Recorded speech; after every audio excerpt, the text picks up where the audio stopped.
Dear student, आज हम लोग पढ़ने जा रहे हैं एक्सपोनेंट। एक्सपोनेंट मींस क्या होता है? पावर। ठीक है, तो ये क्लास 6 7 8 का टॉपिक है। ठीक है, तो देखते हैं एक्सपोनेंट एक्चुअल में होता क्या है। एक्सपोनेंट मींस क्या होता है? पावर होता है। ठीक है, पावर मतलब अभी पावर कब बनेगा? जब हम किसी नंबर को, किसी भी नंबर को मतलब 2 ले लिए, 2 से मल्टीप्लाई कर देते, क्या बन जाता है? 2 की पावर 2।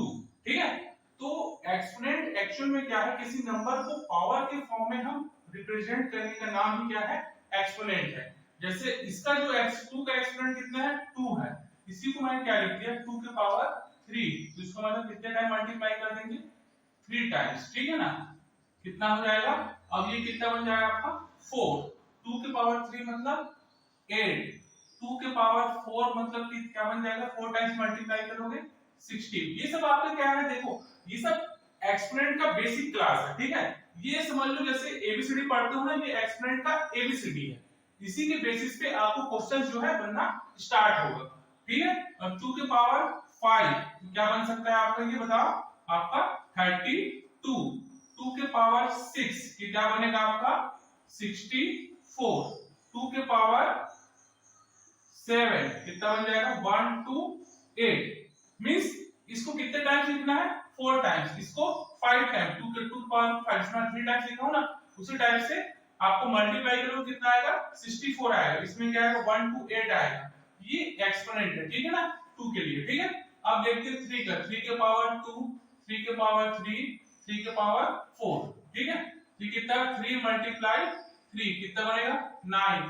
ठीक है, 3 मल्टीप्लाई 3 मल्टीप्लाई 3 कितना बन जाएगा? 27। अब इसको हम कितने टाइम्स लिखेंगे? 4 टाइम्स। जब मल्टीप्लाई करो कितना आएगा? 81। 3 के पावर 5 कितना बन जाएगा आपका? 243 बनेगा। ठीक है, ये आपका यहाँ कंप्लीट हुआ। अब चलते हैं 4 का। 4 का स्क्वायर 4 के पावर 3। क्लियर? तो जब इसको मल्टीप्लाई करो कितना होगा? 16। इसको जब मल्टीप्लाई करो तो 3 टाइम्स लेना पड़ेगा ना। क्लियर? तो ये कितना बनेगा आपका? 64। और 4 के पावर 4 कितना बन जाएगा आपका? 256। ये क्लियर? अब इसी टाइप से हम जाएंगे कहा? आपका आपको कहा है?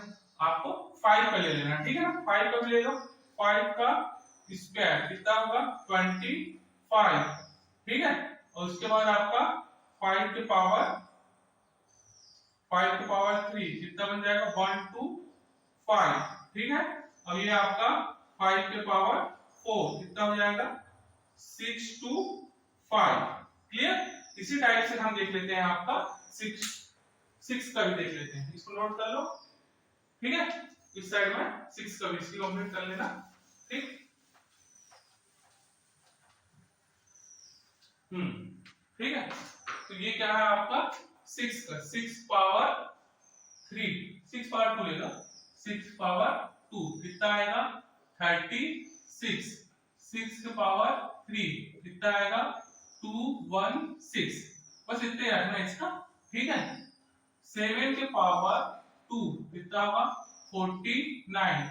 7 के पावर जितने, अब इधर जितने नंबर है ना, आपको 3 तक ही आपको पता होगा, मतलब पावर में 3 तक ही आपको पता होना चाहिए। ठीक है ना, तो ये कितना होगा? 3 4 3 होगा। ठीक है, यस और नो? ये हो गया। अब आपका 8 के पावर 2 कितना होगा? 64। 8 के पावर कितना ले आया मैं? 3 कितना हो जाएगा? 512। क्लियर? अब इसी टाइप से 9 का ले लो। 9 के पावर 2 कितना हो जाएगा? 81। और 9 के पावर 3, ठीक है, 972 बन जाएगा। ये आपका इस टाइप से ये कंप्लीट हुआ। 10 का तो पता ही होगा। ठीक है, 10 का स्क्वायर 100 और 10 के पावर 3 मतलब ये बन जाएगा आपका 1000। यहां तक आपको ये लर्न होना चाहिए। एनी हाउ, ठीक है, ये आपको लर्न होना चाहिए। ठीक है, मतलब 6 पावर 3 कितना होगा? 216। ठीक है, 6 पावर 2 36। 7 पावर 2 49। 7 पावर 3 343। ठीक है, 8 के पावर 3, ठीक है ना, कितना होगा? 512। इस टाइप से ये आपको बनना चाहिए। अब देखिए कुछ आपका प्रॉपर्टीज देख लेते हैं, मतलब जो मतलब फॉर्मूला देख लेते हैं जो इसमें यूज होना है पावर्स के फॉर्म में, ठीक है ना। ये आपने नोट कर लिया होगा। अब इसके आगे बढ़ते हैं, इसकी कुछ हम इसके फॉर्मूला कुछ देख लेते हैं, ठीक है ना। अब देखो फॉर्मूला, जैसे हमने बोला 2 के पावर 2 मल्टीप्लाई 2 के पावर 3।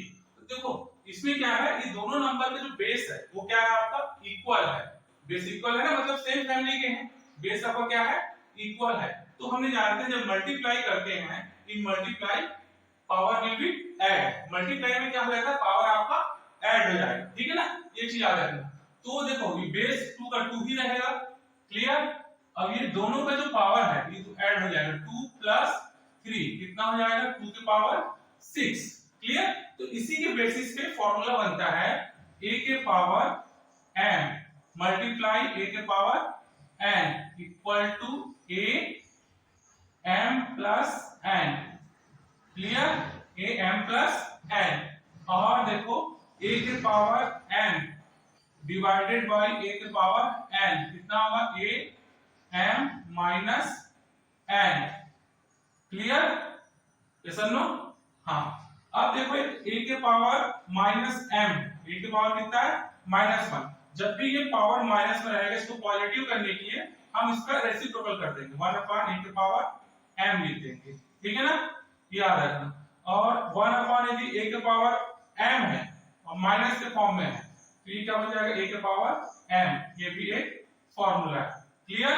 और a के पावर 0 अगर है तो इसलिए क्या बन जाता है आपका 1 बनता है। ये सब आपके एक्सपोनेंट के बेसिक फॉर्मूले हैं, ठीक है, इनके बिना आप क्वेश्चंस को सॉल्व नहीं कर सकते, क्लियर।